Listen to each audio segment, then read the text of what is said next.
So we're going to cover the War of 1812 briefly. We've obviously already seen a video over that, and we've talked about that a little bit. And we know that the War of 1812 is essentially just a second, losing my mind, second War of Independence, right? I actually kind of want you to think about it in that regard. It really is, in many ways, a second War of Independence that is ultimately a stalemate. So we don't lose our independence, but we don't really gain anything else out of it. And then, like we talked yesterday, the real actual winner is Canada, and the actual loser would be those Native American tribes that got themselves involved in the War of 1812. Right? So, real quick sort of review, because we've covered this already with our Native American unit, right? But we still have issues on the frontier with Native Americans, native land, right? We have already begun to cross what was the proclamation line of 1763, right? We're 40, 50, 60, 50 years after that. Right? We have begun to settle in earnest in the Ohio River Valley area, and therefore we've got issues with Native American tribes. And this is actually part of what leads some of these Native American tribes to side with the British in the War of 1812, because they have a belief that the British would be a little bit more receptive to protecting their sovereignty and their autonomy.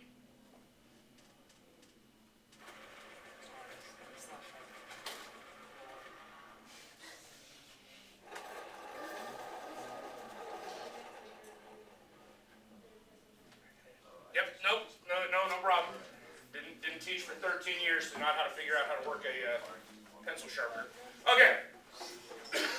So, the election of 1808 is going to see former Secretary of State James Madison win the White House. And Madison's going to win relatively easily. We have with after Adams' presidency, right? Adams is excuse me. Adams is the only real Federalist president.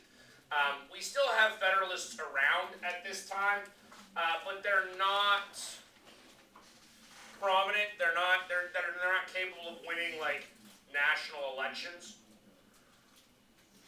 Right? The Democratic Republican Party is still going very strong. And the reality is they're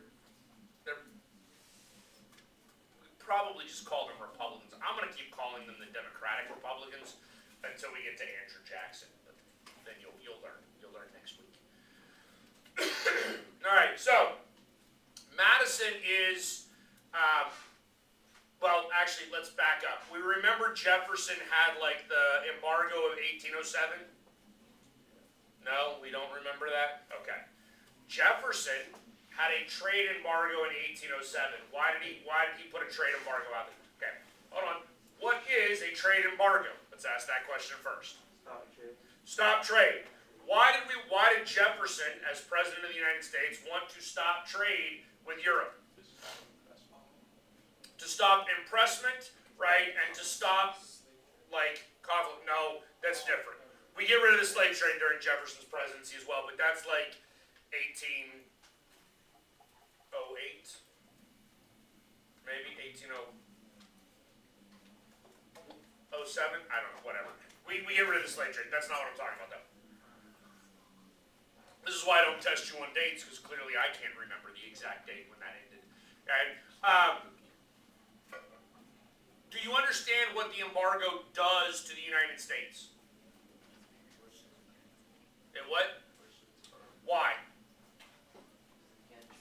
Right, because New Englanders, we'll call them that, right? New Englanders cannot continue their merchant sort of way of life, right? Like they are traders, merchants, like trade, T-R-A-D-E-R, not T-R-A-I-T-O-R. Okay. They're not like committing treason, not that type of trader. Trader in the sense that they are engaged in commerce. That is their livelihood. Once they can no longer ship goods, right, that's obviously going to hurt them. Okay? So Madison's going to come in, and he's going to try to reopen trade with Europe, except Britain and France, because Britain and France love to kill each other. Right? Obviously, the British, once American vessels are continuing to go to Europe, right, even to non-British nations, the British are going to continue some of those same policies, right? That idea of impressment, and then obviously from time to time they are impressing actual Americans, right? So we have war hawks. Those are the people that are very adamantly in favor of creating or declaring a formal war, right? For the most part, our Southerners and our Westerners want war. Okay? And they want war because it is. I mean, it's financially beneficial for them. Okay? The New Englanders are for the most part, it's very this conflict is very regional. The New Englanders don't want war because New England is dependent upon commerce or trade with Europe. So if we find ourselves in a situation where we are plunged into war with Europe, that's going to be very detrimental to the merchants of the New England area, right? We have some economic issues prior to the war. That's actually part of the reason why the South and the West want war. War can solve a lot of economic issues. But also, it's a little ridiculous to engage in warfare with England. Again, England is still vastly superior to us in terms of military might, right? We won the revolution because we could just outlast them, right? And we won the revolution because, in part, we engaged in military tactics that were foreign to the British, okay? But we are at a major disadvantage in terms of actual strength and power, all right? So, we're going to declare war, right? The southern colonies, actually we should probably, let's just go ahead and mention this now, right? The early years of America, Federalist or Democratic Republican, it doesn't matter, right? But there are aspects of the Constitution that lend themselves to Southern dominance. You understand? Okay, the Three-Fifths Compromise, for instance, is one of the key components. Even if we're only counting black people, slaves, as 3/5 of a human being, that is still 3/5 of a person for extra purposes of representation in Congress, therefore extra seats in the House of Representatives, therefore an easier opportunity to win votes in the House of Representatives, yes? Right? Without actually having to worry about providing black people with rights, right? Because they're still enslaved. Okay? So that's part of the reason why the South and the war hawks are able to declare war, right? So we have a strategy here, a generalized strategy of invading Canada, which is stupid, but whatever, right? We're going to try to invade Canada, like, in a couple of different locations, right? So, like, there's Detroit, right? So we're going to try to go through here, and then we're going to try to go, like, up by Niagara, which is somewhere up here, and then we're going to try to go even further north, and it's a cluster. It is terrible. Like, I mean, the reality is like, from a military standpoint, like, we lost. Like, we lost this war. We really did. Okay, it's not beneficial for us. And interestingly enough, like, we lose militarily, and England doesn't even really care, because England is fighting France. Yes, we are an afterthought, right? Like, if you are in a fight with somebody that is actually like if I was in a fight with another grown adult, and a 2-year-old starts kicking me in the shins. I don't care about the 2-year-old, yes? The United States is the 2-year-old. Do you understand? Okay. So, and this is part of the reason why it's actually a victory for Canada, because Canada is the one that's really defending themselves, right? In fact, there's British generals in Canada that lament the fact that they're there because they feel like they're missing out on the real war and the real opportunity for glory. All right. We covered this with the Creek War. I don't care. I do want to get to this because this is relatively important, right? So the British are having some success in Europe, in the European theater, and so they're going to pay a little bit more attention to the Americas because they are being successful in Europe, and eventually you're going to have British warships up and down the East Coast, and the British are going to actually land here in the Chesapeake, and they're going to storm Washington, D.C., and burn it to the ground. Which is actually a really fun story, right? Because this is how I know that the British are better people than I am. I'm not a very good person, right? If I were a military commander and we were going to go burn a city to the ground, I would burn the city to the ground. The British don't do that.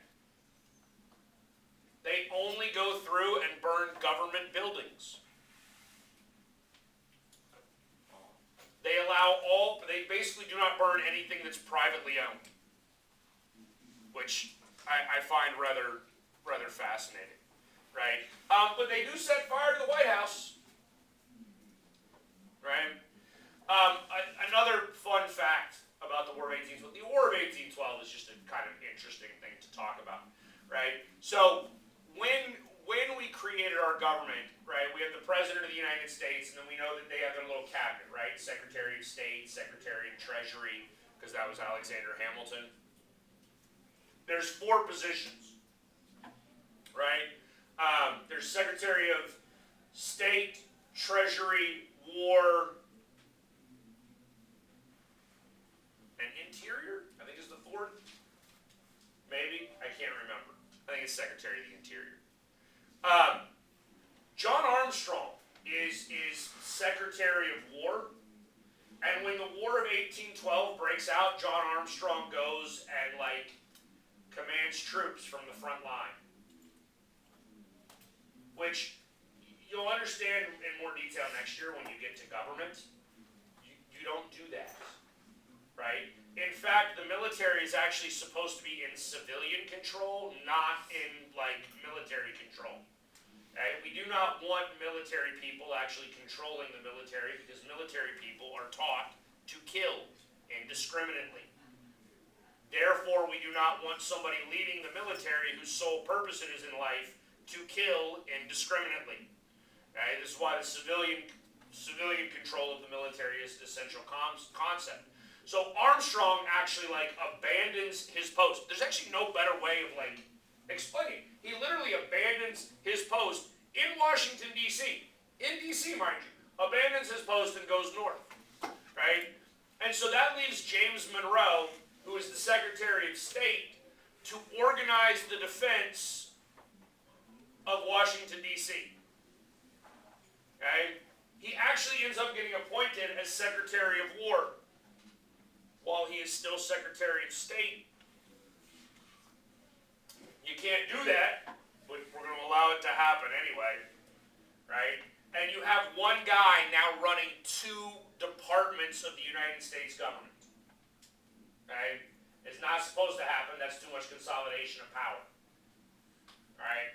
But Monroe is actually going to go, and this is one of those things that you kind of have to love about Monroe, right? I mean, Monroe is actually responsible for rallying the defense of the Capitol. He goes and rounds up the militiamen and actually goes back on some level to acting as a military officer himself.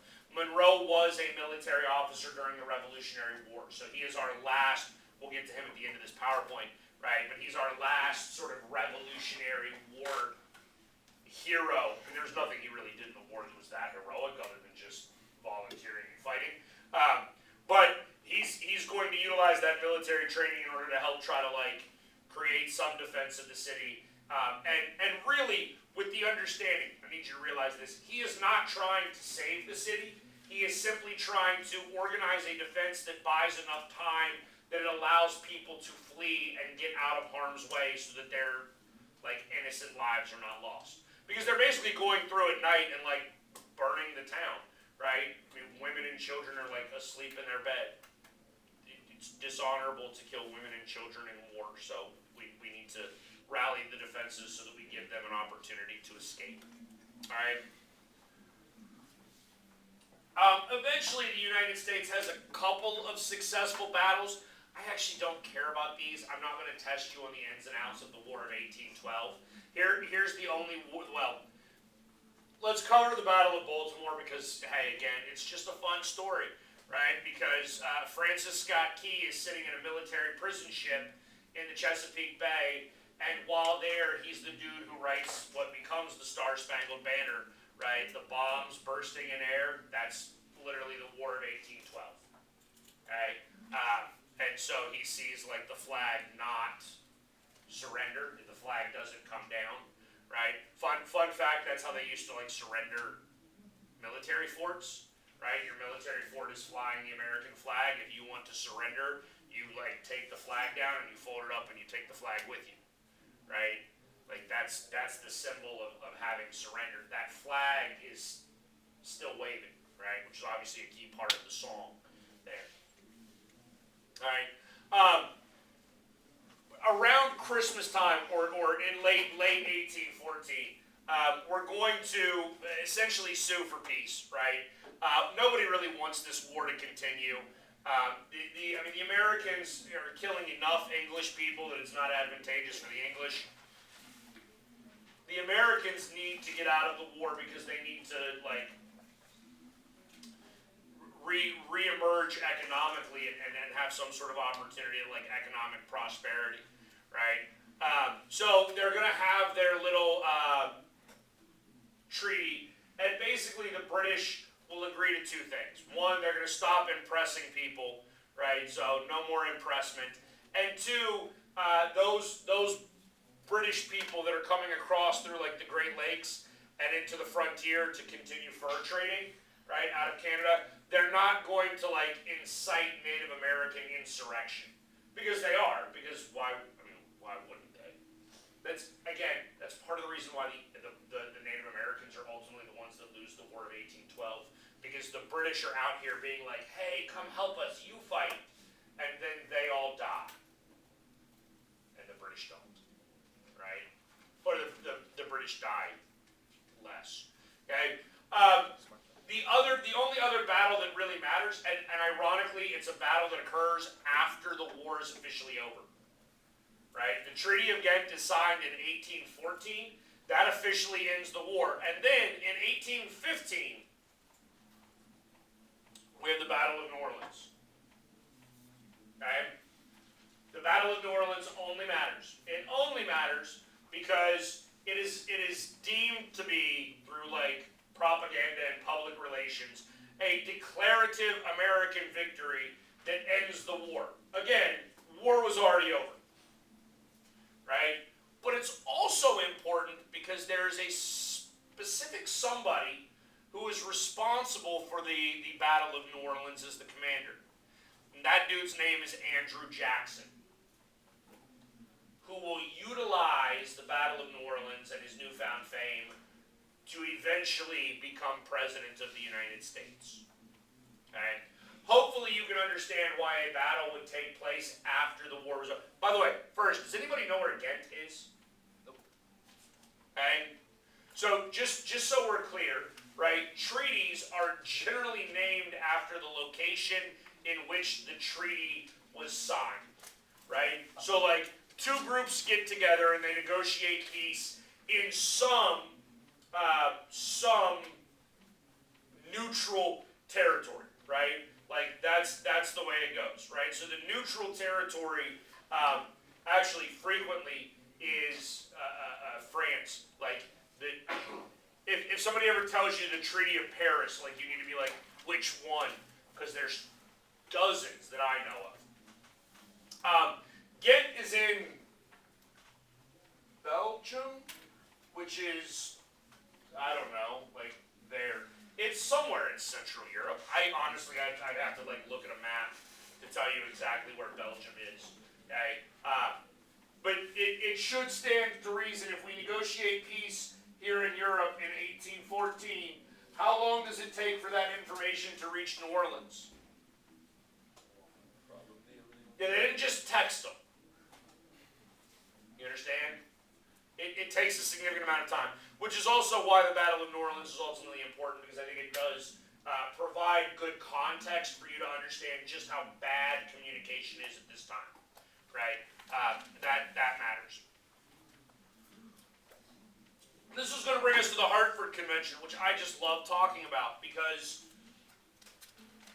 I think this helps set the stage for a variety of issues moving forward in the United States. Right? I already told you that the war is popular in the South and in the West, yes? Oh, and by the way, just so we're clear, like, Indiana is the West. Okay? Like, I need you, I consider this the East now, but like, in this day and age, this is the West. Okay? We got that? Are we clear? All right. So when I say West, we're really talking about the frontier. But the frontier and the South are in favor of the war. The New England area is opposed to the war. Okay? And in 1814, we have a bunch of Federalists, because predominantly the Federalists were up in New England. They're going to get together, and they're going to have their own little convention. Right? Do we know what happens at conventions, at political conventions? Fight. What do you mean fights? It's like a whole bunch of old men yelling at each other. Well, no, not really. Right? We learned we had a constitutional convention, yes? What did we do? It said convention. Wrote the Constitution. That's why it was called the Constitutional Convention, yes? Yes. So the Hartford Convention is the same ideology, well, the same sort of concept, okay? These are guys getting together, creating a list of grievances that they have with the United States government, right? They don't like the Louisiana Purchase because they don't want to continue to see the acquisition of land, which is going to, in their mind, lead to more agrarianism rather than commercialism. We know what those words mean? Agrarian is agriculture. That's the South. It is an agrarian society. Everybody grows something. The New England area is a commercial society already. They are engaged in buying and selling and trading and manufacturing and things of that nature. Okay? The more land we acquire, the more farmland we acquire. The more farmland we acquire, the more agrarian we become. And that becomes detrimental to the New England states, and they are going to be dominated politically. And here's the other thing that I want you to understand, right? We are currently, at this point, James Madison is President of the United States. He is President number 4, right? Number 1 is Washington. Where'd he come from? Virginia. 2 is Adams. He's Massachusetts. He serves 1 term. Number 3 is Thomas Jefferson. He is from Virginia. Number 4, I got it back. Number 4 is Monroe. No, number 4 is Madison. Where's Madison from? Virginia. Have a badge. I love it. Thank you. And my coach gave me. Oh, yeah. All right. Madison is 4. Where's he from? Virginia. Monroe will be number 5. Where's Monroe from? Maryland. Virginia. Okay? Are you noticing the trend? Yes. Virginia. It means that the southern states are dominating our national government. If you are from New England, how would you feel about that? I'm assuming not good. Not a fan, right? So the Hartford Convention is actually going to outline some grievances, right? One being like the 3/5 compromise. They need to get rid of the 3/5 compromise because they feel that that's going to be one of the few methods that they have to try to obtain some level of political equality with the South, right? They don't like the embargo of 1807. They don't like the trade policies that are negating or negatively impacting commerce in the New England area. Okay? They don't want new slave states being admitted to the Union. They don't want new agrarian states being admitted to the Union. Again, it decreases their political capital, right? It decreases the amount of political authority that they have within our government. They get so far, and they don't do this. I need you to understand this. They don't do it, but they talk about it. Okay? They put together a list of grievances, and they're actually like here are some amendments we want to the Constitution. By the way, nobody gonna do that, but they can ask all they want. Okay? But the other thing that they discuss, and probably in large part because they recognize that their amendments are not going to be adopted, they discuss the idea of secession. Do we know what that means? No, not really. Leaving the United States to create their own country. Okay? I'm sure in 8th grade you learned all about the Civil War and how the South wanted to secede, yes? Oh, Yeah. yeah. Yes. Here we have an example, 50 years earlier, of the North wanting to secede. Okay? What do you mean, how would that work? Well, here's an actually, Aaron, it's a really good question, right? But here's a really interesting, intellectual concept. Is secession legal? Why not? I don't think it's that easy. You can't just leave things. Why not? We just voluntarily joined. Why can't I voluntarily leave? No take backs. No takesy backsies. I mean, isn't this country founded upon the notion of freedom and individual autonomy? If my state decides that we no longer want to abide by the Constitution and abide by the rules of the national government, why can't we secede? Other states pay your debt. Like how Texas joined the U.S. U.S. paid up for that. So? And they're just gonna leave. Well, I mean, my wife and I got married. My wife's paying off my student loan debts, right? Eventually, we can get divorced. I mean, we could. Eventually, she'll probably leave, whatever. Oh, that's sad. Ah. What did you just say? I was talking to you. Oh. I thought you said, don't we all, you just, Oh, no. I'm like, you just be leaving guys like that, alright. Dang. That's not what I said. I'm not judging, do what makes you happy in life, that's my philosophy. Right, that's why I wouldn't get mad at my wife, if that's what made her happy, oh well, good for her. Alright, so, I want you to understand that this concept of secession has already been put in people's minds at this point. In fact, this will actually be part of the justification for the South years later. Right? They're going to be like, well, somebody else already, they thought about it. They did it first. They tried to do it first. We're just, that's why we can do it. Okay? But ultimately what happens is this Hartford Convention is occurring in late 1814, early 1815. What also coincides with the Hartford Convention? The end of the war. The end of the war. Right? So if the war was wildly unpopular and the war ends, it takes a lot of the wind out of the sails of these people. It actually kind of makes them look petty and bad, and ultimately this is really, really, really going to be the end of the Federalist Party.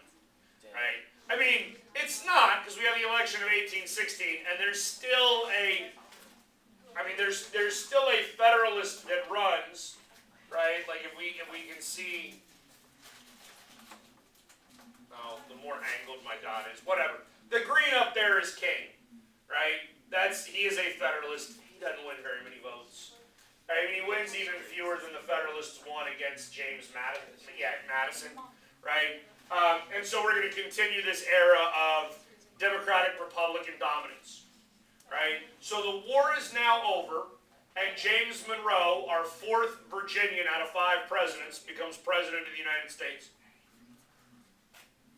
And we're going to enter into what we call the era of good feelings, right? Now, it's generally associated with Monroe, but the reality is the era of good feelings is going to begin before Monroe, right? It's really arriving out of the end of the war. It is a new, national unity. Hooray, we're America. We're going to, propagandize the war and say that we have won our 2nd war for independence, right? Again, didn't really win-ish, but whatever. Okay, we're going to pretend that we do. Monroe is going to use this period of prosperity. And here's another thing I need you to understand. We have some economic prosperity that is occurring at this point too. Because roughly when the War of 1812 ends, we also see sort of the end of the Napoleonic Wars in Europe. So that means Europe is in shambles. You understand? Right? So Europe has now lost out on a whole bunch of different stuff, right? Like there's war and destruction and devastation, and all sorts of infrastructure has been demolished, right? Crops have been, fields have been burnt and whatnot. What does that do for the United States? Can you repeat that? What happened? So Europe has seen a whole bunch of their stuff destroyed, right? Their fields have been burnt. Their crops are gone. How does that impact the United States? We don't have as much to trade. What? We don't have as much to trade. No, we have more to trade. Our fields have not been demolished. Their fields have. Yeah, I know, but I mean, trade. No. Oh, no. It's on some level, trade isn't trade. It's not like I'm going to give you a pound of cotton and you give me a pound of corn. No, I'm going to give you a pound of cotton and you're going to give me an IOU, and now I own you. You understand? Right? It provides the United States with an economic opportunity to offload a whole bunch of their stuff. Right? They can dump stuff in Europe.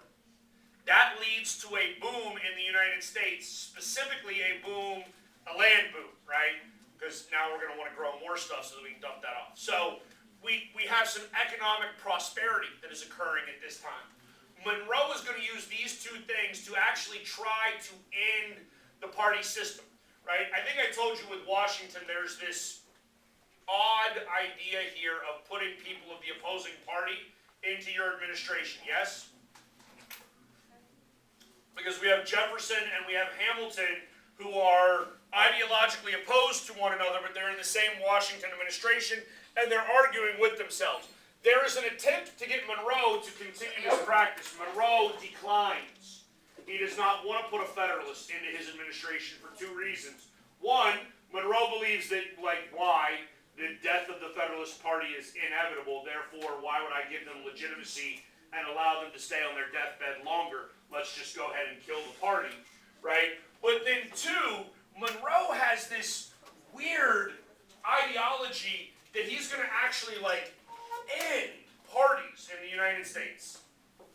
Like Federalists and anti-Federalists? Correct. Like political parties.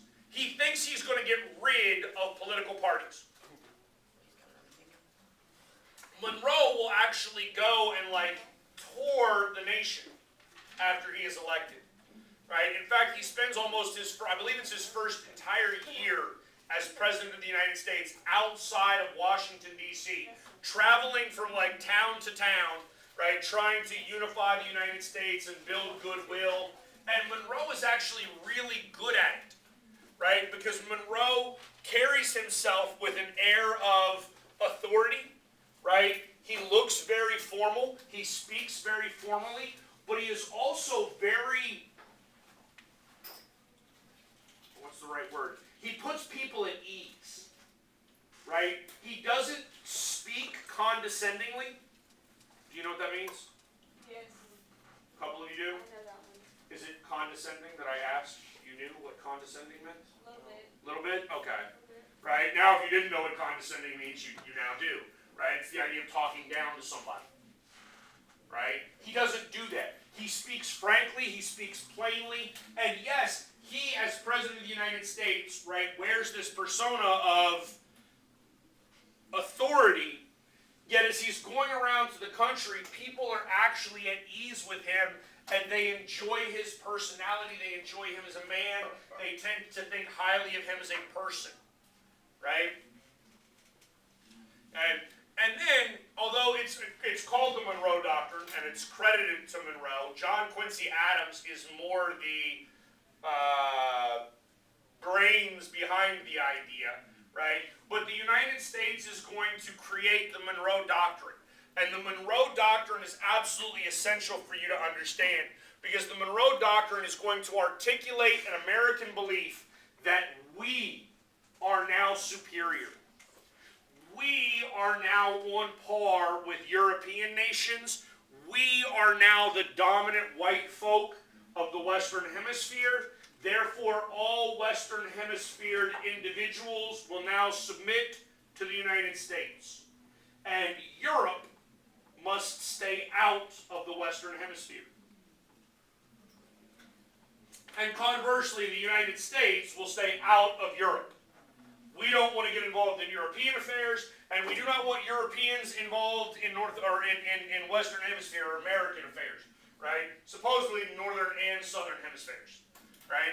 That is the idea of the Monroe Doctrine. It's going to be a part of this era of good feelings because it creates a sense of superiority about ourselves. Now, the era of good feelings doesn't last a terribly long time because by 1819, we've got a couple of significant issues, right? Number one, we have an economic downturn.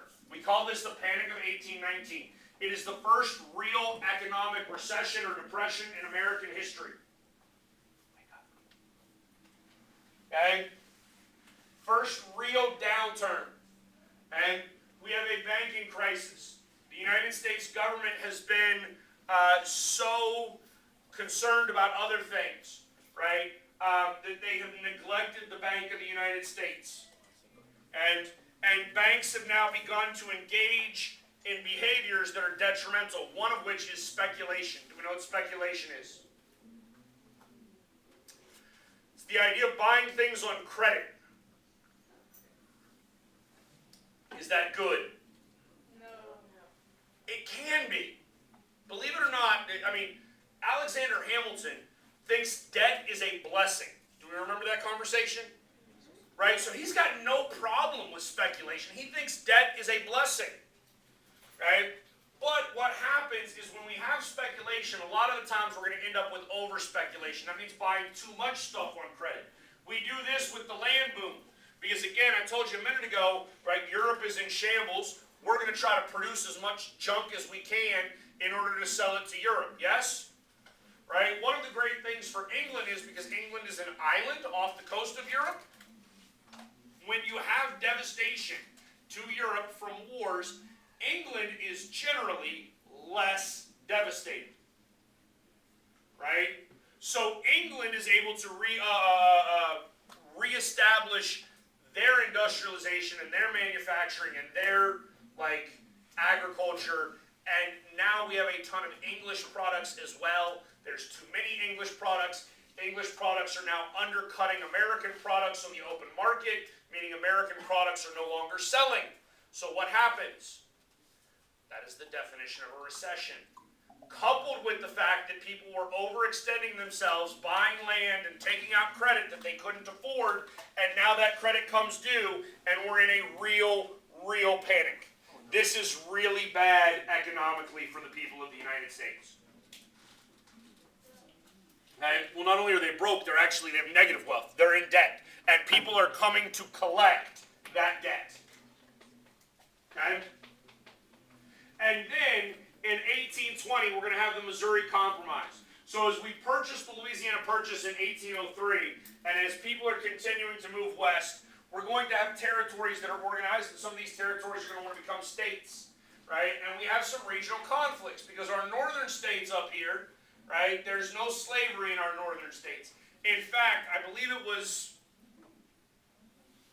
New Hampshire, Like, I think New Hampshire was the state that outlawed slavery in like 1787. Right? Like there, I think it was New Hampshire that was the first to abolish slavery. And they did it in the 18th century. Right? A lot of our New England states have abolished slavery because slavery is just not conducive up there. It doesn't matter. Right? It's not a good thing. But as new states are being entered into the territories, right, we need to maintain, or the northern states specifically want to maintain some level of balance of power between the southern states and those slave-owning states and northern states. So the Missouri Compromise is one of our first instances of trying to kick this can down the road and not really deal with the issue of slavery while dealing with the issue of slavery. Right? So the Missouri Compromise in 1820 is going to allow Missouri, okay, and this is Missouri right here, right? Missouri is going to enter the Union as a slave state. And Maine, right here, is going to get to enter the Union as a free state at the same time. Maine was already American territory, but it was a part of the state of Massachusetts. Which doesn't really make a lot of sense, because if you were to look at a map up here, like there's Maine and there's Massachusetts, and those two states don't touch. They do not share a border. Okay? New Hampshire like cuts them off. Yet, prior to the Missouri Compromise, Maine is actually a part of Massachusetts. Okay? So, we're going to try to figure out what to do, and as a part of this, we're going to try to implement, or we're going to try to create some level of a policy as to what we're going to do with new states. So we have this line, which is the 36th parallel, I forget, 30th parallel, whatever it is, right? We basically draw a line, a straight line across the United States, and we're like, no slavery north of here. Okay? Now, interestingly enough, the South was actually kind of okay with this, which I find today to be comical. Right? Because, like, there's Virginia, and obviously slavery is good here, yes? There's Missouri, and we want slavery there. But right next to Missouri is, what is that? That's Kansas, right? Yeah? Right? So right there is Kansas. No slavery in Kansas? What does Kansas do today? Wheat, crops, right? I think corn's a little further north. I think that's Nebraska. I think Kansas is a little bit more wheat than it is corn. But whatever, I don't know. I'm not a farmer. We understand it's agriculture, though, yes? We understand agriculture lends itself to slavery very well, yes? So why did the people in 1820 be like, hey, all of this area, no slaves there, that's okay? Fun fact. Right? America thought that this was like desert wasteland. They thought it was incapable of sustaining agriculture. Anybody know why? Or could you speculate as to why? Well, no, because it gets cold in Virginia, it snows in Virginia, but we can grow crops there in the summertime. Shoot, we'd be growing crops up in like Minnesota.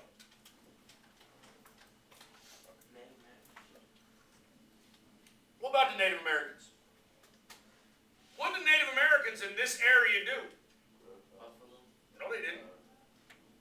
They did not grow crops. They chased the buffalo. And white folk just assumed, well, if they're not growing crops there, it must be because crops don't grow there.